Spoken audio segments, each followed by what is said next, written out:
4 bons trucs à faire pour développer ton projet musical en 2022. Salut, c'est Vince, j'espère que tu vas bien. On continue notre série de l'Avent, on est à la 17e, on se rapproche du but et on lâche pas l'affaire. Donc 4 trucs pour booster ton projet musical. Alors l'idée c'est de te donner un peu 4 fondamentaux en fait, à intégrer je pense dans ta pratique et à intégrer dans ce que tu vas faire pour ton projet. Alors le premier truc, il paraît con mais c'est d'apporter de la valeur. Alors c'est un terme un peu bullshité souvent, notamment en marketing et compagnie, parce que la valeur c'est un truc qui est assez flou comme concept. C'est ni plus ni moins que de créer quelque chose de positif en fait dans la vie des gens qui t'entourent ou même au-delà. Pour moi c'est ça en tout cas la définition de la valeur, c'est d'essayer en fait ni plus ni moins que de, je sais pas, créer du contenu, d'aider les gens, de filer des coups de main, de donner des conseils, se rendre disponible, voilà, c'est de communiquer avec des gens autour de soi et d'être, si tu veux, dans une relation de partage et en fait de donner des choses, de donner un peu de son temps, etc. sans forcément attendre quelque chose en retour. En tout cas, il y a quand même un principe de réciprocité dont j'ai déjà parlé, qui va quand même se mettre en place d'une manière ou d'une autre. Bien souvent, de la manière dont tu t'attends pas, et c'est pas toujours les gens que tu as aidés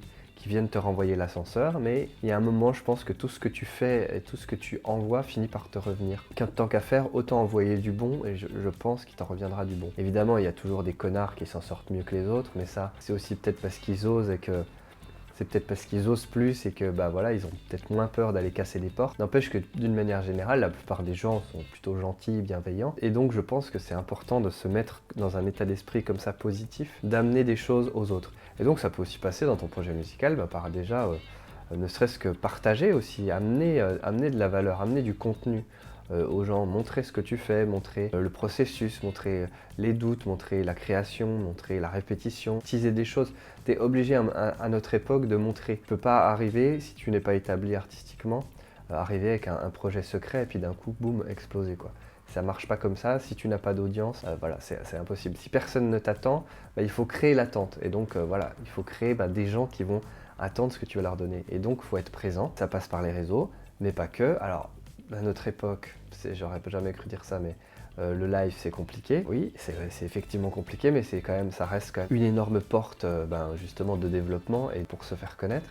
Mais surtout, voilà, soit dans cette relation d'échange, réponds aux messages qu'on t'envoie, réponds aux commentaires qu'on écrit, essaie au maximum en tout cas de donner de ton temps, de ta personne, parce que c'est quelque chose qui est ressenti ensuite. C'est vraiment là où est justement la valeur qu'on peut percevoir autour de ton projet, autour de ta personne, de ton groupe, c'est de sentir que il y a une vraie relation possible, il y a un vrai lien qui est en train de se créer. Voilà, c'est vraiment essentiel et c'est comme ça, je pense que tu peux vraiment commencer à créer et agréger des gens qui vont avoir envie de t'écouter, qui vont avoir envie de te suivre, qui vont avoir envie de savoir ce que tu fais et quels sont tes projets. Le deuxième truc, c'est de tenter de nouvelles choses. Alors c'est pareil, c'est un conseil hyper large, hyper généraliste. Tenter de nouvelles choses, si tu veux, c'est l'opposé de la folie, hein. Il y a souvent la citation qu'on attribue à Einstein qui dit que la folie, c'est répéter les mêmes choses et puis espérer un résultat différent. Et je constate quand même qu'on est très souvent sujet à ça.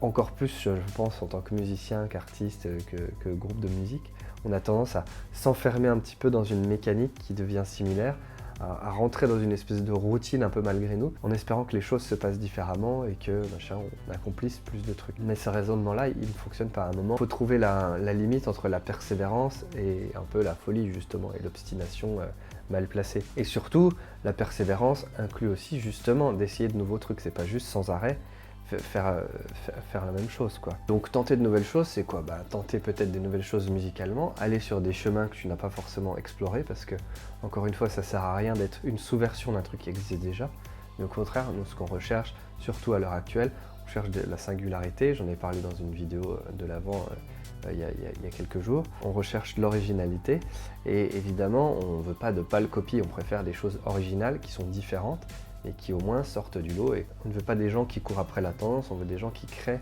une nouvelle tendance ou qui créent un nouveau style ou qui font un amalgame de plein de styles et qui créent quelque chose de nouveau. Ça c'est le premier truc, mais ensuite dans l'organisation de ton projet, dans les actions à faire en développement, en communication, il y a plein de trucs possibles quoi. Et c'est juste se dire on n'a jamais fait ça, on va le faire. On n'a jamais fait, j'en sais rien, un clip, bon bah on va faire un clip. On n'a jamais fait de cover, bon bah on va faire une cover. On n'a jamais joué dans la rue, bon bah on va aller jouer dans la rue. On n'a jamais pris le temps de contacter un tel ou une telle, bon bah on va essayer de le faire correctement. On n'a jamais pensé à aller enregistrer en studio, bon bah on va tous se cotiser puis on va aller enregistrer en studio, etc. Et en fait, le fait de faire de nouvelles choses, c'est juste que ça t'ouvre en fait des chemins possibles dans ta destinée, quoi. C'est presque l'effet papillon en fait. Tu sais pas ce que tu fais à partir du moment où tu fais quelque chose de nouveau, en fait, ben, tu sais vraiment pas ce qui se passe derrière cette porte que tu ouvres. Et donc bah, tu vas peut-être d'un coup avoir un coup de cœur sur ce que tu vas faire musicalement, et donc ça va redéfinir une direction qui va plus te convenir aussi artistiquement. Tu vas peut-être rencontrer d'autres personnes qui elles-mêmes bah, vont t'apprécier humainement, vont apprécier ce que tu fais, et du coup il va y avoir une collaboration possible. Tu vas peut-être débloquer des trucs pour ton projet, mais seulement si tu ne le sais pas, si tu n'oses pas sortir de ta fameuse zone de confort. On parle tous les coachs de dev perso et des gourous du yoga.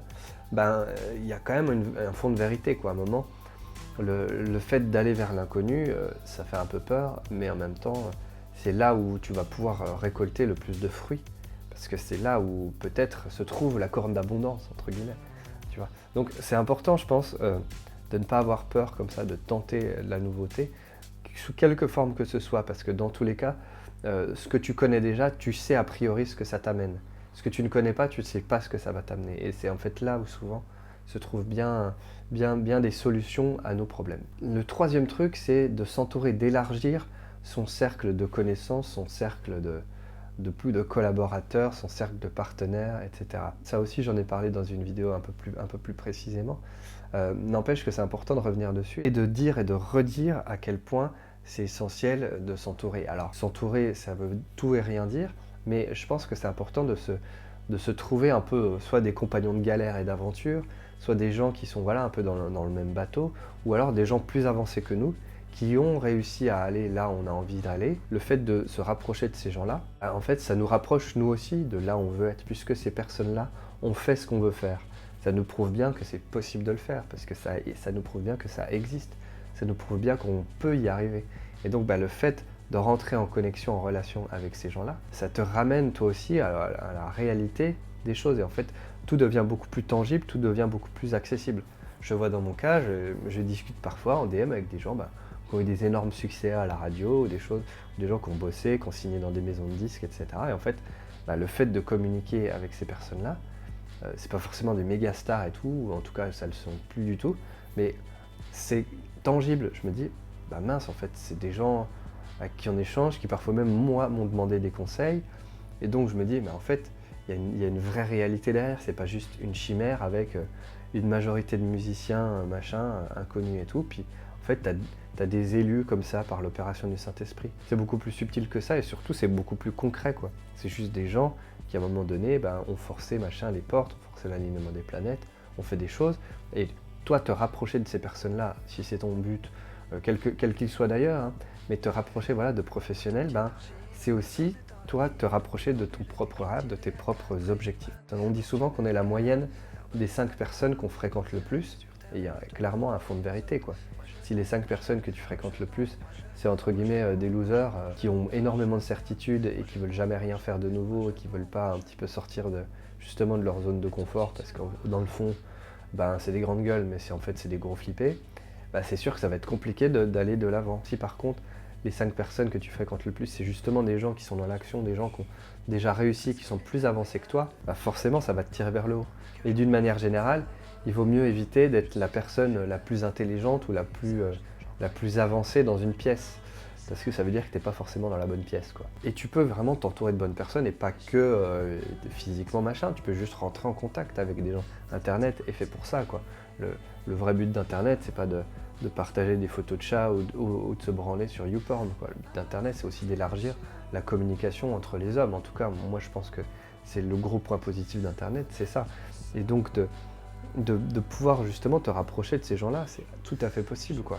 Faut juste pas faire ton gros stalker, faut juste pas faire ton gros lourdeau, et puis créer petit à petit des cercles. Et puis parfois c'est juste, par exemple, je le vois dans la PM School, dans les moments d'échange qu'on a tous les mois, c'est bête, mais il y a plein de gens, ça va être le seul moment presque dans leur vie, dans leur mois, où ils vont pouvoir échanger sur la musique, être en, en contact avec des gens qui sont dans le même état d'esprit, dans le même délire. Voilà, si jamais tu as envie, tu peux nous rejoindre, il y a le lien dans la description, mais au-delà de ça, voilà, il y a plein d'endroits comme ça possibles, ne serait-ce que d'aller d'échanger sur des groupes, des forums, d'aller voir, peut-être il y a des événements, il y a des colloques, il y a des trucs, à un moment, il faut un tout petit peu prendre sur soi, aller à la rencontre, quoi, que ce soit virtuellement ou que ce soit dans le monde réel. Très dystopique futuriste de dire ça, mais soit on se donne rendez-vous dans le métaverse, soit on se donne rendez-vous dans la vraie vie, mais la vraie vie, franchement, faut montrer son laissez-passer, c'est une galère, quoi. J'espère en tout cas que tu vas oser un petit peu rentrer en contact avec des gens. Et puis tu sais, tout est imbriqué dans ce que je dis, faut pas croire. Et donc en fait, le fait de partager des choses et tout, ça va aussi te montrer. Et parfois même, c'est des personnes qui vont venir te contacter, qui vont venir rentrer en relation avec toi. Ça, tu n'en sais rien. Donc, essaie de te rapprocher de personnes plus avancées que toi, ou en tout cas dans le même état d'esprit, c'est super important. Au passage, je salue Karim et Brice, voilà, en mode dédicace. Et puis enfin, le dernier truc, c'est fait est mieux que parfait. Je sais que c'est très compliqué, et on en parlait encore dans le live d'hier dans la PM School. Il y a beaucoup de gens qui ont des difficultés à terminer, à faire les choses, et en fait à les partager, parce que toi, tu peux faire les choses pour toi, mais si tu le partages pas, si tu montres pas que tu l'as fait, personne ne sait que tu l'as fait. Et donc tu restes à faire du surplace en fait, même si toi tu as l'impression d'avancer. Tant que tu ne décides pas que les choses sont terminées, elles ne sont pas terminées et ça reste un truc, un work in progress et c'est jamais fini. Parce que fondamentalement, notamment la musique, notamment un projet artistique, c'est jamais terminé. C'est terminé quand tu décides que ça l'est. Et donc c'est pour ça que c'est important d'accepter que fait est mieux que parfait. Donc ça veut dire quoi? Ça veut dire qu'il faut décider que tu vas faire tel ou tel truc, il faut te donner une deadline et il faut juste, toi, avoir cette autodiscipline, et c'est peut-être l'un des trucs les plus durs à avoir, cette autodiscipline d'accepter l'imperfection de ton truc, puis accepter que maintenant c'était le dernier jour et je le termine et je rends ma copie et je clique sur share, machin, upload. Et donc il va falloir un petit peu prendre sur soi, s'auto-contraindre. Ça peut aussi passer par justement le fait de s'entourer de gens, annoncer à ces gens-là que tu veux sortir un truc, tu veux faire un truc, et du coup si c'est des bonnes personnes, si c'est tes amis par exemple, leur dire j'ai besoin que tu tiennes les comptes et tout, et puis si je fais pas ce que j'ai dit que je ferais, que tu m'engueules, quoi. Les amis, c'est fait aussi pour nous engueuler et pour nous garder dans le droit chemin, sinon c'est pas des vrais amis. C'est juste ça, avoir cette autodiscipline-là qui manque réellement quand on est musicien, artiste, un peu perché et tout. Mais c'est aussi comme ça qu'on avance. C'est d'ailleurs bien évidemment pour ça que dans les projets musicaux professionnels, donc qui génèrent une économie, etc., tu as des gens aussi qui s'occupent de faire des rétro-planning, tu as des gens qui s'occupent de manager un peu le truc pour justement que les artistes, les groupes, ils rendent leur copie à un moment donné, parce que derrière, il y a d'autres trucs qui en découlent. Comme d'habitude, tout part de la musique, donc ton point le plus important de focus, c'est et ça devra rester la musique, mais il faut le faire de façon organisée, il faut te fixer des dates, parce que si personne ne fixe des dates, tu vas jamais rien faire. Il faut trouver une forme de pression qui peut être sociale ou juste le fait peut-être de l'écrire dans un calendrier que tu vas voir tous les jours, le fait j'en sais rien, de l'avoir annoncé autour de toi, c'est quelque chose qui va vraiment, vraiment t'aider à faire plus de choses. Donc voilà les quatre idées un petit peu que tu peux emporter à la maison pour l'an prochain. Il faut profiter un peu, là on est à la fin de l'année, ça va être le début d'une nouvelle année. Le début d'une nouvelle année, même si on se dit toujours que chaque année c'est pire dans le monde ou je sais pas quoi, il y a quand même toujours une touche d'espoir, en tout cas pour soi. On sent un petit élan de motivation et c'est à ce moment-là, je trouve qu'il faut battre le fer et qu'il faut pas le lâcher ensuite. Donc essaie d'apporter de la valeur autour de toi, puis autour de ton projet. Essaie de tenter de nouvelles choses pour justement aller au-delà, puis découvrir de nouveaux horizons possibles que tu ignores encore. Essaie de t'entourer, d'élargir un peu ton cercle, des gens qui sont dans le même état d'esprit, des gens qui ont accompli les choses que toi tu voudrais accomplir, des gens qui sont dans le circuit dans lequel tu voudrais être, etc. C'est super important. Puis ensuite, fais les choses plutôt que d'attendre qu'elles soient parfaitement faites. Voilà, c'est tout pour moi, j'espère que ces conseils te seront utiles. Essaie d'en appliquer au moins un, vraiment, c'est super important. Pas facile, surtout quand on est tout seul. C'est pour ça que on se retrouve aussi dans ces moments, dans ces vidéos. Moi, j'essaie de faire ma part de tout ça, tu vois. J'applique un petit peu quand même ce que je prêche, un tant soit peu, notamment au travers de ces vidéos. Essaie aussi toi d'en appliquer une, deux, trois, quatre, pourquoi pas les quatre. Et même si je sais très bien que c'est difficile et que la motivation, elle est vachement fonction de nos humeurs, il y a moyen d'arriver, il y a moyen de progresser, de faire avancer son projet. J'espère que cette vidéo t'a été utile, et si c'est le cas, n'hésite pas à laisser un gros pouce en l'air, à t'abonner à la chaîne. Tu peux nous rejoindre dans la PM School pour développer justement ton cercle et puis surtout tes compétences en production musicale et te sentir peut-être un peu moins isolé et un tout petit peu plus cadré, mais encore une fois, ça te demande toi aussi de te prendre en main quand même. Et puis j'ai une question aussi, je vais bientôt lancer un Patreon, je voulais savoir si c'était quelque chose sur lequel tu étais prêt à me suivre ou pas, sachant que vraiment ça va s'intégrer dans un projet beaucoup plus large. Mais ça, on va en parler, peut-être pas cette année d'ailleurs, mais peut-être l'année prochaine, puisque on est bientôt l'an prochain. Je te laisse, fais plein de musique, merci encore pour ta fidélité, ciao.